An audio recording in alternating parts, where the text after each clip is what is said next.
इस्लामाबाद की district session अदालत ने वज़ीर आला खैबर पख्तूनख्वा अली अमीन गंडापुर के वारंट गिरफ्तारी बरकरार रखते हुए हाजिरी से इस्तिस्ना की दरख्वास्त मुस्तरद कर दी है। अदालत ने एसएसपी ऑपरेशंस को वारंट गिरफ्तारी की तामील कराने का हुक्म दे दिया है। इस पर हम बात करते हैं डॉन न्यूज़ के रिपोर्टर ताहिर नसीर से। ताहिर, बताइएगा क्या अहकाम जारी किए गए हैं डिस्ट्रिक्ट सेशन अदालत की जानिब से?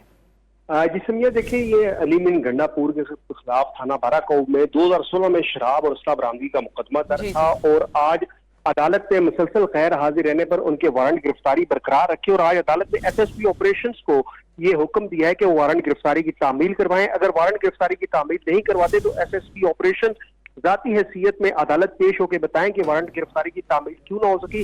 राजा ज़हरुल हसन जो अली अमीन गंडापुर के वकील हैं, उनकी जानिब से हाजिरी से इस्तिस्ना की दरखास्त दायर की गई थी और एक दरखास्त ये दायर की गई थी कि जब तक बरियत का फैसला नहीं हो सकता अदालत वारंट गिरफ्तारी जारी नहीं कर सकती। इस हवाले से एडिशनल सेशन जज का हुक्म भी मौजूद है। ताहम अदालत ने राजा ज़हरुल हसन की जो दरखास्त थी हाजिरी से इस्तिस्ना की और वारंट गिरफ्तारी मनसूख करने की, उस दरखास्त को मुस्तरद करते हुए अली अमीन गंडापुर की वारंट गिरफ्तारी बरकरार रखे और 2 नवंबर तक समाअत मुलतवी कर दी है। जी, 2 नवंबर तक समाअत मुलतवी कर दी गई। बहुत शुक्रिया ताहिर, आप हमें इस बारे में अपडेट कर रहे हैं।